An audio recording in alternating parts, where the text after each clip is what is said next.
Bonjour, donc je suis Antoine Mottier, évangéliste technique chez Bonitasoft. Et aujourd'hui, je vais présenter ce webinaire dédié aux possibilités offertes par un déploiement de Bonita BPM sur Amazon Web Services, donc AWS. Ce webinaire va être l'occasion, en fait, dans un premier temps, de rappeler déjà brièvement ce que permet la solution Bonita BPM. Ensuite, je donnerai un aperçu de comment mettre à disposition des utilisateurs finaux les applications développées avec Bonita BPM. On peut voir ces phases de déploiement. Et enfin, nous entrerons dans le vif du sujet en évoquant les challenges liés au déploiement de Bonita et comment un déploiement dans le cloud peut accélérer et faciliter aussi bien les tests donc en phase de développement, mais aussi l'administration d'une plateforme de production. On verra quels sont les outils qui nous aident dans ces tâches. Et enfin, au cours de ce webinaire, on aura l'occasion de faire une démonstration d'un déploiement automatisé sur AWS. Donc on créera une plateforme Bonita, on verra par l'exécution d'un simple script, on va automatiser le déploiement d'un serveur Bonita. Donc d'abord, on va commencer effectivement par un petit rappel sur ce qu'est la solution Bonita. Donc le plus simple pour ça, c'est sans doute de prendre quelques exemples de cas d'utilisation de nos clients. On va par exemple permettre avec l'utilisation de Bonita de réduire le temps de traitement des réclamations clients en aidant en fait la coordination des différentes équipes qui peuvent être impliquées dans le traitement des réclamations. C'est par exemple le cas chez un de nos clients anglais qui s'appelle Rightmove. Donc ils gèrent leurs réclamations clients via des processus Bonita, donc la répartition des tâches dans les différentes équipes, la coordination des équipes est gérée à l'aide de Bonita. Un des autres champs d'action dans lequel Bonita joue aussi ce rôle de coordination est une utilisation par le groupe Dorel Juvenile. Donc il va utiliser Bonita dans le développement de nouveaux produits. Donc ils vont organiser le projet via un processus Bonita qui coordonne les différentes étapes du projet, depuis la conception du projet jusqu'à la commercialisation. Donc on retrouve ici un peu cette composante de Bonita qui permet de développer des applications basées sur les processus. Donc ces successions d'étapes qui sont dirigées vers les différents interlocuteurs et tout cet outillage pour tracer le déroulement d'un processus et donc la réalisation d'un projet pour éventuellement après réalisation du projet, venir inspecter un peu quels ont pu être les points de blocage, etc. grâce à toutes ces données conservées par le moteur Bonita. Peut-être un dernier exemple également sur l'utilisation de Bonita, cette fois plus en termes d'orchestration au sein d'un système hétérogène. Par exemple, c'est Thomson Video Network qui utilise Bonita pour intégrer différents outils. Donc ça va être l'outil de gestion de la relation client qui est utilisé par les équipes commerciales avec l'outil de solution de ticketing qui est utilisé par l'équipe R&D pour finalement faire des ponts entre ces différents outils en prenant les données récoltées depuis les échanges avec les clients pour venir alimenter les développements sur le produit par les équipes R&D. Donc, dans tous ces cas d'utilisation, Bonita en fait va jouer le rôle de plateforme de développement d'applications. Et l'idée, ça va être de développer ces applications en ayant un volume de code à produire qui va être limité grâce aux services que propose Bonita. Par exemple, on va avoir des services pour tout ce qui va être gestion de données, donc on va pouvoir facilement venir modéliser son modèle de données pour par exemple stocker par exemple les réclamations d'un client, la description d'un nouveau projet. On va aussi avoir tout ce qui est la partie bien sûr moteur de workflow de Bonita pour la répartition des tâches entre les différentes équipes. On a aussi tout cet outillage pour modéliser rapidement des interfaces web riches et dynamiques. Donc il y a cet ensemble d'outils qui va nous permettre d'avoir un développement rapide grâce à la solution Bonita. Si on regarde un peu plus comment se passe le déploiement d'une application Bonita, et après donc on passera, ça va nous faire la transition vers la partie serveur qui nous intéressera plus particulièrement pour ce qui est du cloud. Ici, si on regarde au niveau déploiement, donc une application qui est développée avec Bonita, c'est une application de type web. L'utilisateur final va utiliser son navigateur web ou son téléphone mobile pour interagir avec l'application Bonita. Mais afin de mettre à disposition cette application, en fait, il va falloir passer de l'environnement de développement des développeurs d'applications Bonita vers un serveur, donc soit de test, d'acceptance utilisateur, de production. Et donc, c'est ces étapes qu'on décrit ici. Donc, le déploiement, ça va être dans un premier temps le développeur qui va venir générer les différents artefacts qui doivent être déployés. Donc, depuis le studio, il va venir exporter les définitions des processus, bien sûr, le modèle de données sur lequel il s'appuie, toutes les interfaces utilisateurs, cet ensemble d'éléments qui constitue finalement une application Bonita. Et ensuite, ces éléments sont déployés par l'administrateur du serveur Bonita, donc en général via la console d'administration web. Ces éléments vont inclure le plus souvent une configuration par défaut, mais si nécessaire, on peut venir modifier à chaud cette configuration. Par exemple, en cas de changement dans l'organisation de l'entreprise, on peut ajuster les personnes en charge de la réalisation des différentes tâches dans l'application, ou également venir mettre à jour des paramètres pour tout ce qui est intégration avec le système d'information, comme par exemple les adresses des différents serveurs avec lesquels interagit Bonita.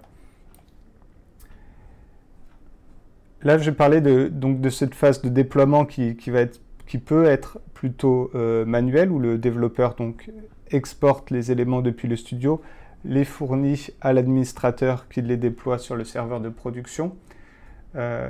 Si vous travaillez un peu dans un mode de développement agile avec de fréquentes nouvelles versions de vos applications, c'est utile de savoir qu'on peut automatiser ces étapes de déploiement. On va pouvoir par exemple utiliser une solution d'intégration continue comme Jenkins qui va, dès qu'on modifie un élément Bonita et qu'on le partage dans l'espace de travail partagé, par exemple ça va être avec des systèmes comme Subversion ou Git, on va pouvoir, dès qu'il y a eu cette modification, automatiser la phase d'export depuis le studio et le déploiement sur un serveur de production. Pour ça, en fait, on utilise des API au niveau du studio et au niveau du serveur d'application.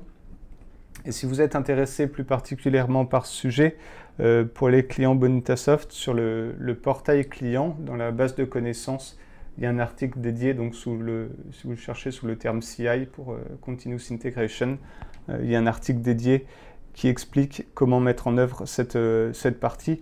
Et on reviendra là-dessus parce que c'est quelque chose qui peut nous intéresser dans le cas d'un déploiement dans le cloud, où on va pouvoir également intégrer la partie provisioning de l'environnement de test qui sera mise à disposition seulement pour la durée des tests afin d'optimiser l'usage et donc les coûts de ces environnements de test.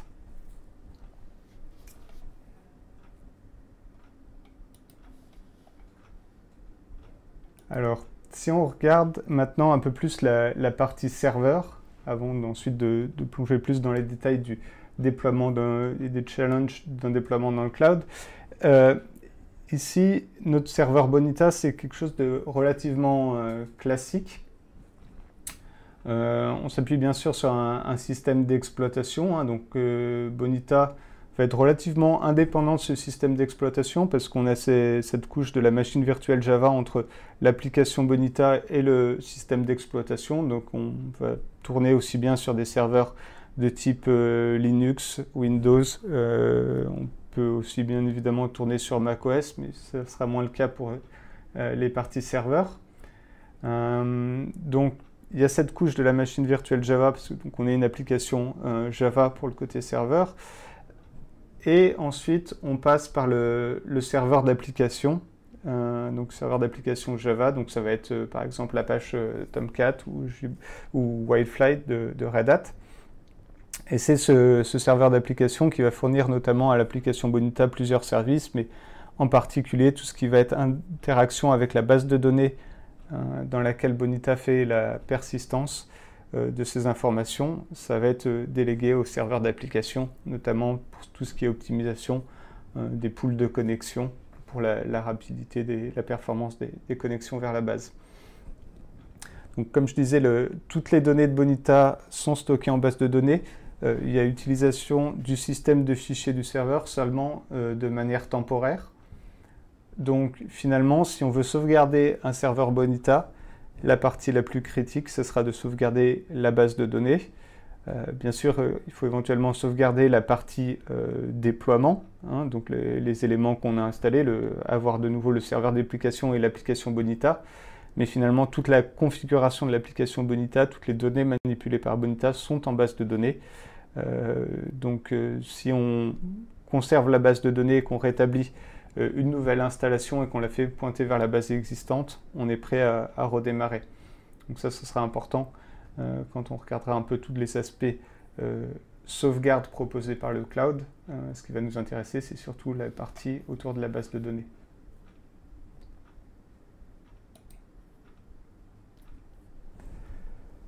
Donc voilà un peu les quelques challenges qu'on peut identifier autour du cloud.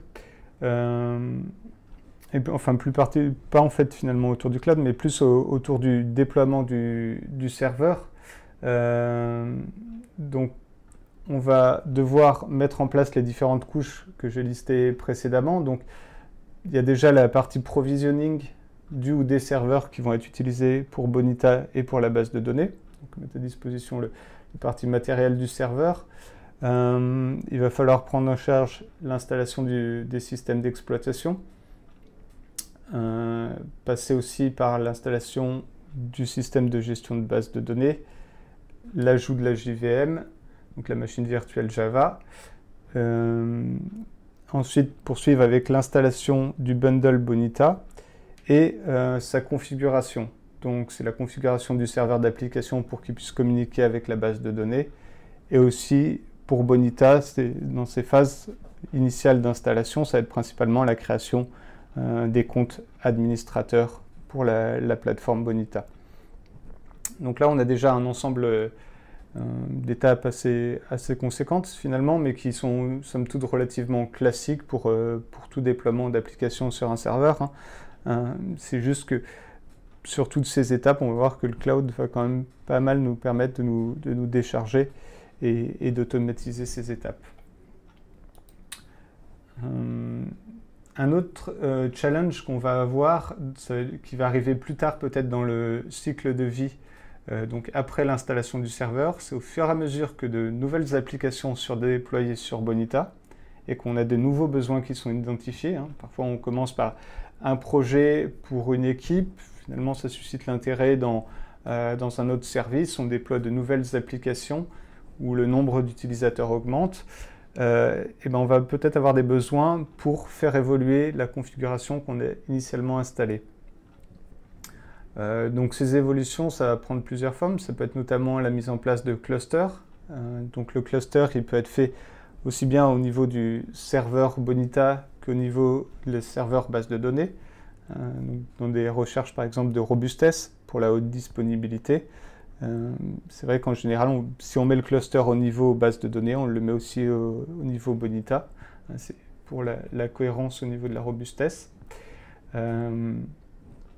Et donc, cette mise en place du cluster, ça va impliquer l'installation de plusieurs environnements. Donc tout de suite, on voit l'intérêt d'essayer d'optimiser un peu le temps d'installation d'un environnement.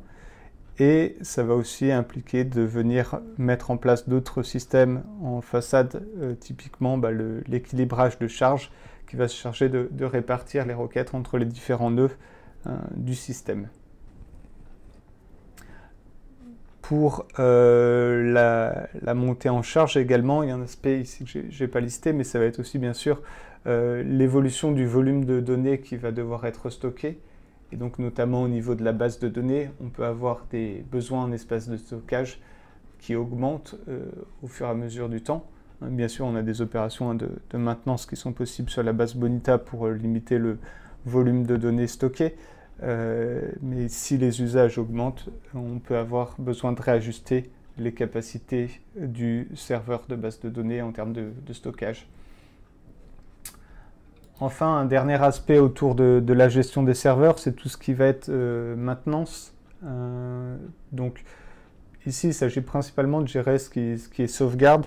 Comme je le disais, celle qui nous intéresse le plus, c'est la sauvegarde de la base de données, parce que ça contient à la fois la configuration de Bonita et l'aspect configuration, données métiers gérées par Bonita, donc les détails sur les processus déroulés, les détails sur les données métiers manipulées. Donc c'est vraiment la priorité dans la sauvegarde. Après, sur la sauvegarde de l'installation, c'est vrai que si on arrive à l'automatiser finalement, en cas de problème sur un serveur Bonita, on pourra très facilement le réinstaller. On va voir un peu dans l'architecture, avec l'utilisation du cloud, comment on facilite ces aspects.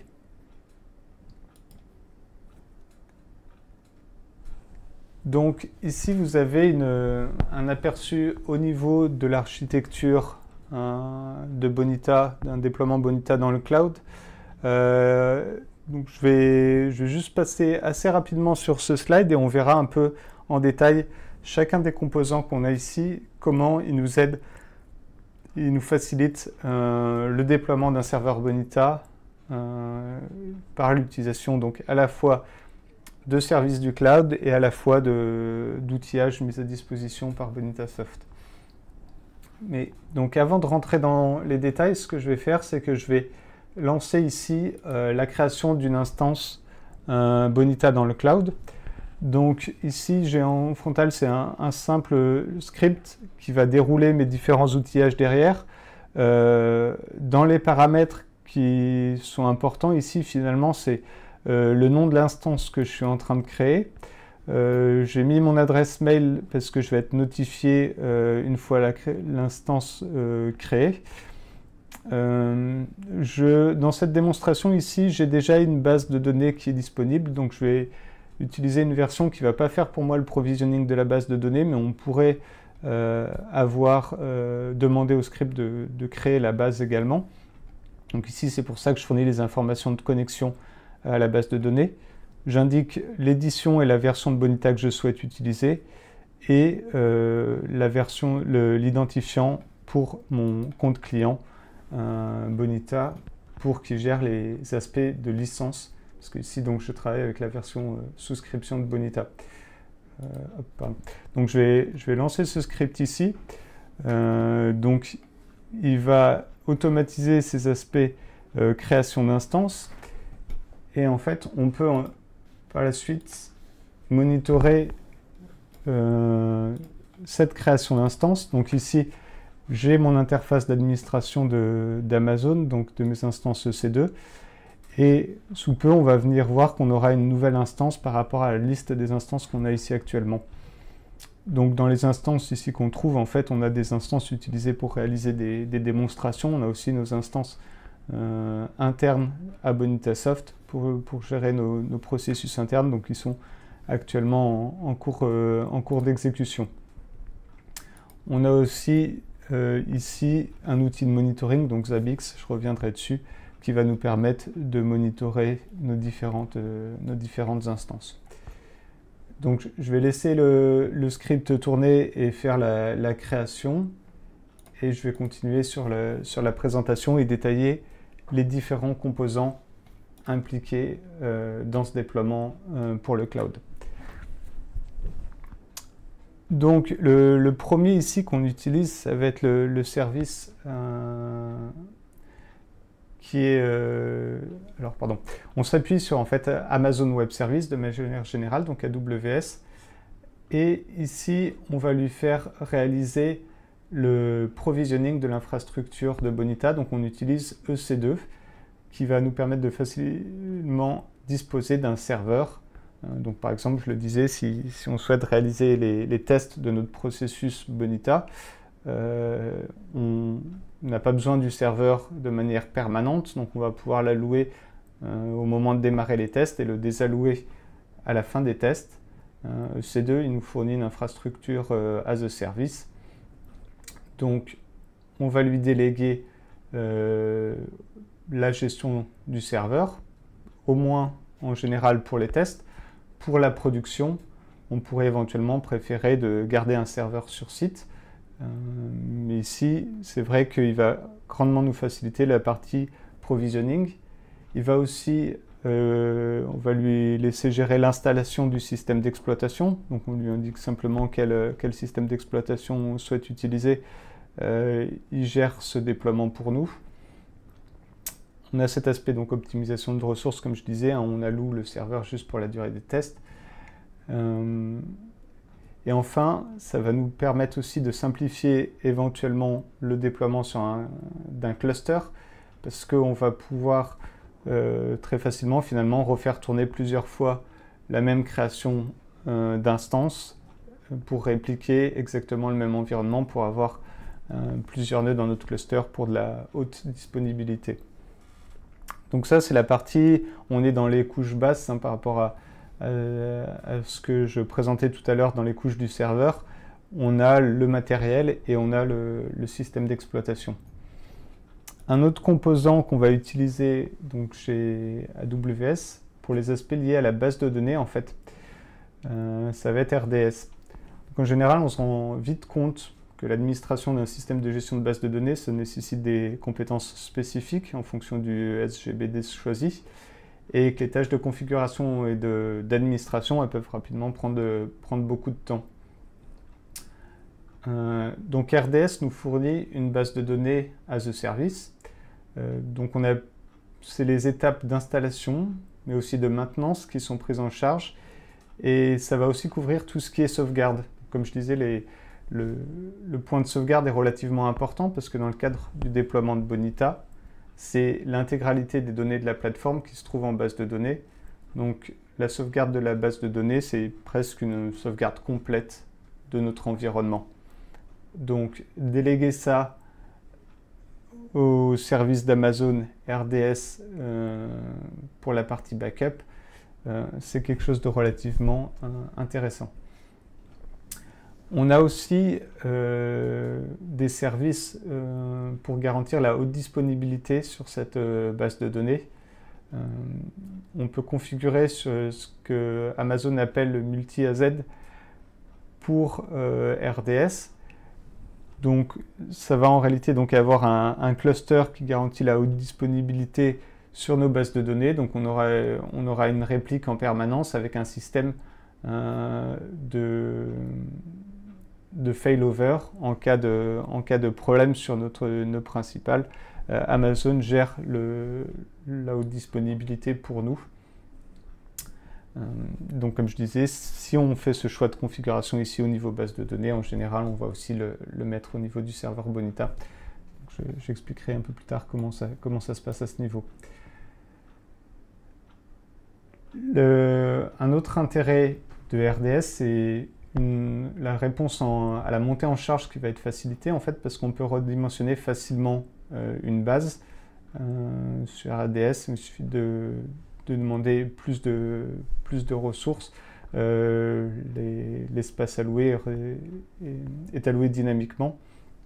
Donc si on a une croissance en termes d'usage de Bonita et en termes de besoin de stockage, on délègue ça finalement, tous ces ajustements, tous ces aspects provisioning, redimensionnement de la base, etc. On le délègue à RDS. Une dernière petite précision qui concerne donc Amazon et RDS.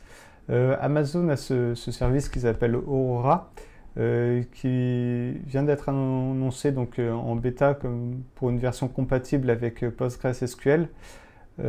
Ça permet notamment de ne plus avoir à définir la taille de la base de données. Elle va devenir finalement élastique et sa taille va s'adapter en fonction des usages que vous en faites. Et puis également, ils ont travaillé sur tout un lot d'optimisation en termes de performance au niveau de la base. Donc ils annoncent des résultats environ 2 fois plus rapides par rapport à un PostgreSQL classique. Donc ça peut être relativement intéressant à suivre. Donc pour le moment, c'est quelque chose qui est en bêta, qui existait pour MySQL et qui maintenant arrive sur Postgres. Donc ça pourrait être une option de déploiement intéressante avec Bonita. Donc, avec EC2 et RDS, on a vu comment les services fournis par Amazon facilitent le déploiement, la montée en charge aussi, la robustesse, et puis la partie administration en déléguant les aspects de sauvegarde. Mais la facilité de déploiement dans le cloud, ça va être aussi lié à des solutions développées par Bonitasoft, et notamment l'image Docker que fournit Bonita. L'image Docker en fait, va simplifier le déploiement d'un serveur Bonita en isolant Bonita du système d'exploitation hôte, donc celui qu'on aura installé via EC2, ce qui permet de garantir en fait, l'exécution de Bonita dans un environnement qui va être contrôlé. Donc on sécurise un peu le déploiement en le plaçant dans cet environnement contrôlé. On a donc Bonita fournit une image Docker qui est basée sur la distribution Linux Ubuntu. On va inclure dans cette image également l'installation de la JVM, le serveur d'application et Bonita déployé dans ce serveur d'application. Et finalement, pour démarrer cette image Docker, on a besoin de fournir un jeu minimal de paramètres de configuration.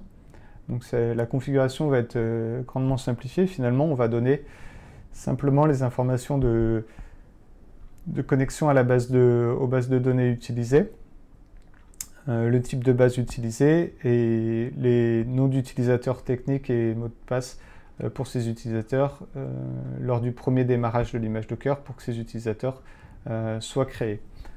Donc ici, avec l'image Docker, on a une solution qui va nous permettre très facilement de déployer un environnement Bonita opérationnel.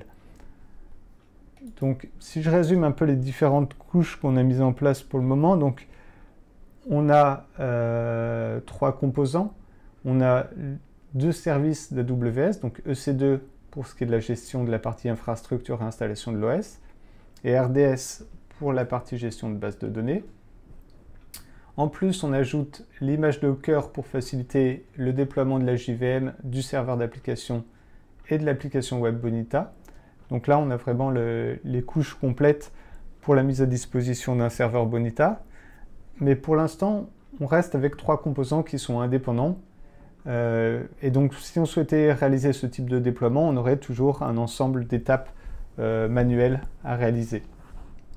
Il faudrait interagir avec la console Amazon EC2 pour créer l'instance, pareil au niveau RDS, ensuite déployer l'image Docker sur notre instance, avoir fait sur l'instance l'installation du service Docker, etc. Donc pour automatiser toutes ces étapes, on va mettre en œuvre un service complémentaire, et ici donc c'est le logiciel Ansible qu'on va utiliser pour automatiser les différentes étapes du déploiement.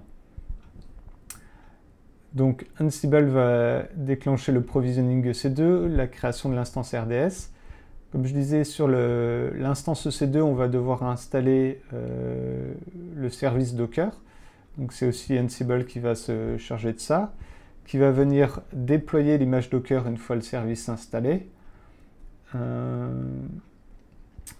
Si on est dans le cas d'un déploiement de type cluster, c'est aussi Docker donc, qui va répéter ces étapes plusieurs fois pour créer les différents nœuds et qui va en supplément venir installer une instance EC2 complémentaire avec l'installation du logiciel HAProxy pour gérer l'équilibrage de charge entre les différents nœuds.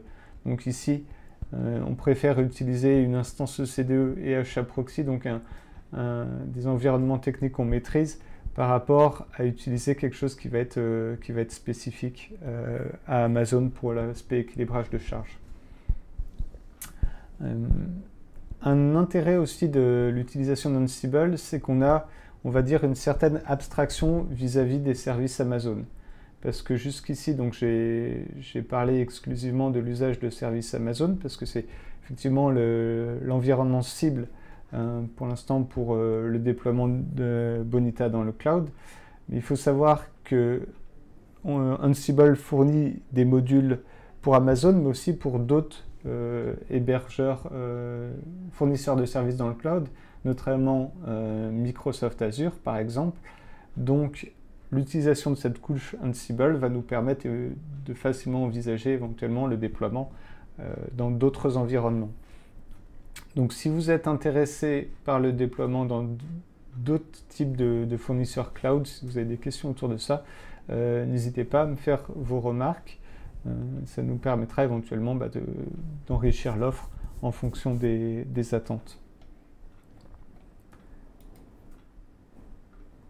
Donc les deux derniers composants finalement qu'on a, donc j'en parlais, on a ce HA proxy pour l'aspect équilibrage de charge entre les nœuds Bonita, et on a sur une instance séparée également de ces deux, on a l'outil de monitoring Zabbix qu'on met en place qui va nous permettre de surveiller la bonne santé de nos différents nœuds, nos différentes instances qu'on aura mises en place.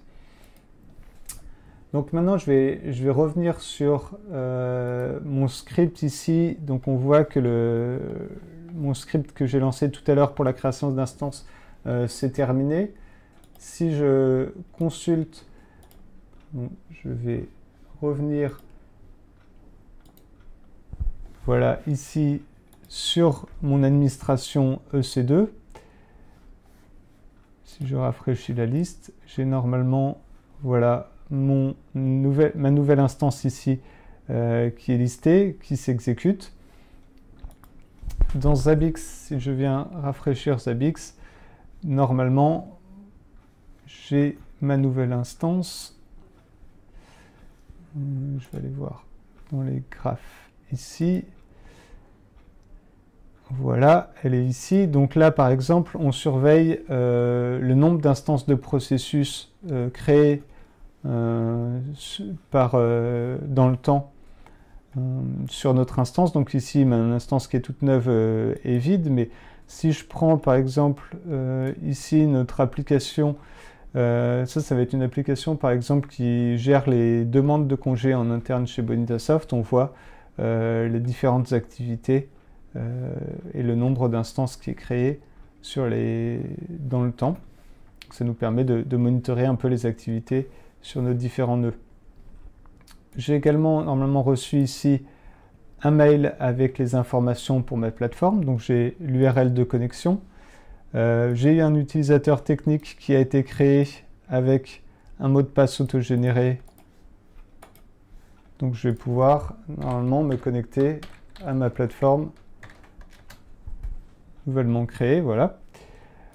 Là, j'ai ce message d'avertissement parce que je suis donc utilisateur technique et pour le moment, on voit que j'ai une plateforme vide, hein, il n'y a pas d'utilisateurs standards qui sont créés, donc j'ai une plateforme qui est fonctionnelle, mais pour le moment qui contient aucun processus ni aucun utilisateur.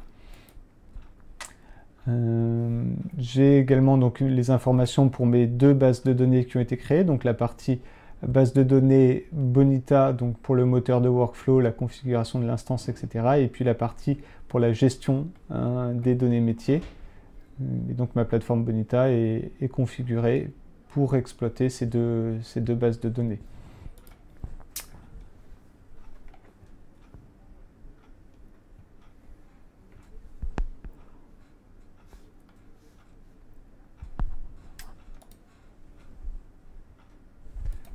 Donc voilà pour l'aspect démonstration.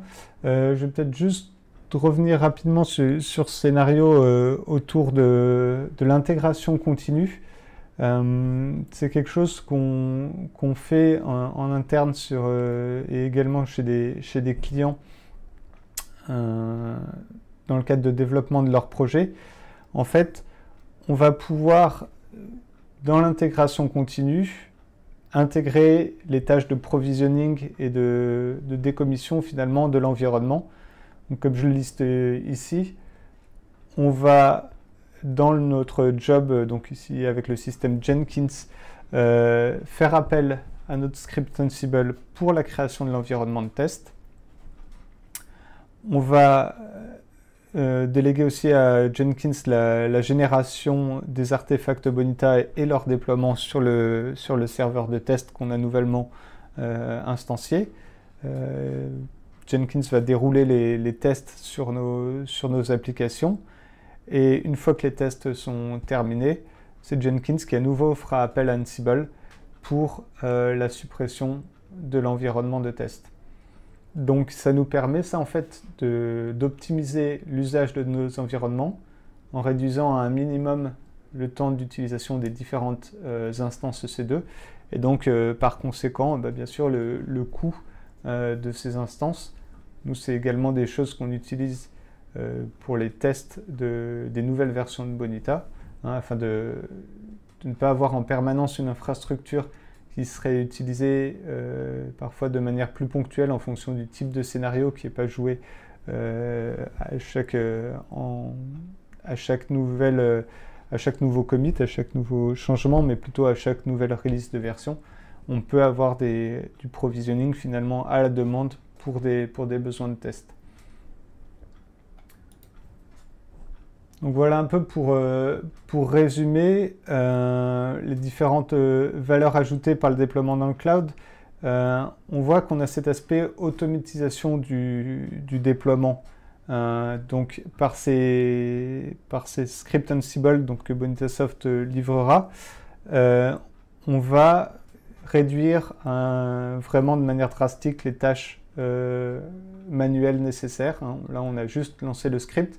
Il y a l'aspect configuration, donc là on l'a vu dans les paramètres du script, ils sont relativement peu nombreux. C'est vraiment les paramètres liés plus aux utilisateurs Bonita, aux mots de passe, etc. Donc cet aspect automatisation, là on l'a vu dans un déploiement dans le cloud. Il faut savoir que Ansible permet aussi de faire ça sur des environnements que vous auriez sur site, on-premises. Et donc, on a le même genre d'outil qui peut s'appliquer sur site. Donc, ça peut être également un bénéfice pour simplifier les déploiements en interne. Ce n'est pas exclusivement réservé à un usage sur le cloud. Et donc, on a aussi, bien sûr, cette rapidité dans le déploiement de la plateforme Bonita. L'aspect de réponse à la montée en charge est aussi intéressant. Ça nous permet de dimensionner au plus juste notre infrastructure et de la faire grandir en fonction des besoins avec cette élasticité que nous apporte le cloud. Et l'aspect, bien sûr, également tout ce qui est maintenance, donc principalement les sauvegardes, donc je le disais, de la base de données, qui sont en général fournies par les services de base de données dans le cloud. Mais également, il y a aussi tout un aspect qui peut être de mise à jour de sécurité, maintenance du matériel, etc. Enfin, il y a tout l'ensemble des tâches qu'on va déléguer au cloud là qui est important. Et un dernier point, ça va être les technologies qui sont utilisées par Bonita pour construire cette solution. Alors, on parle de standards, ça va plutôt être des standards de facto, mais il y a bien sûr l'aspect Docker qui est un peu la solution de conteneur la plus utilisée à l'heure actuelle. Il y a Ansible qui est de plus en plus populaire et qui a vraiment cet avantage d'apporter une certaine abstraction par rapport aux fournisseurs de services cloud. Pour le moment, il y a la première itération donc sur AWS, qui est sûrement le fournisseur le plus demandé pour le moment par nos clients, mais qui laisse la porte ouverte à éventuellement d'autres solutions. Donc voilà, j'ai terminé cette présentation, donc merci pour votre attention. Donc j'ai une question concernant le support pour le cloud de Heroku. Alors pour le moment, ce n'est pas quelque chose qui a été identifié, mais effectivement en fonction des demandes que l'on reçoit de nos clients, c'est quelque chose qui pourra être envisagé. Il faudra voir également d'un point de vue au niveau technologie, notamment au niveau d'Ansible, s'il y a l'outillage nécessaire pour faire ce genre d'intégration, mais c'est quelque chose qui est possible. Oui, une précision importante concernant la question sur savoir si ça va être disponible en version communautaire. Si partiellement, l'image Docker est disponible en version communautaire. Par contre, ce qui va être de l'outillage autour d'Ansible pour automatiser de bout en bout le déploiement, ça sera seulement pour l'édition souscription. J'ai la question si Docker permet de s'abstraire de l'OS des VM du cloud. Alors il faut savoir que nous, donc, ce qu'on fournit, c'est une image Docker qui se base sur Ubuntu, donc une édition, une version supportée à long terme. Et donc normalement ce type d'image Docker est déployé sur un système hôte qui est aussi un système Linux. Après, normalement, n'importe quel type de système Linux est apte à recevoir cette image Docker. Donc on a une certaine abstraction en fonction des différentes variantes de Linux. Normalement, on doit pouvoir déployer cette image Docker aussi bien sur une Red Hat que sur une Ubuntu ou autre. En théorie, il est également possible de déployer cette image sur un OS hôte qui serait un OS Windows. C'est des évolutions normalement relativement récentes de Docker sur ce sujet. J'avoue que pour le moment, on n'a pas fait ce genre de test. Et dans la plupart des cas, les systèmes qu'on provisionne, ça va être également un système d'exploitation Ubuntu, finalement le même qui se trouve dans l'image Docker. Alors concernant la version de l'image Docker, enfin la version de Bonita à partir de laquelle on trouve une image Docker pour l'édition communautaire, je vais essayer de retrouver la page avec l'image Docker Bonita et on doit pouvoir retrouver dessus l'information.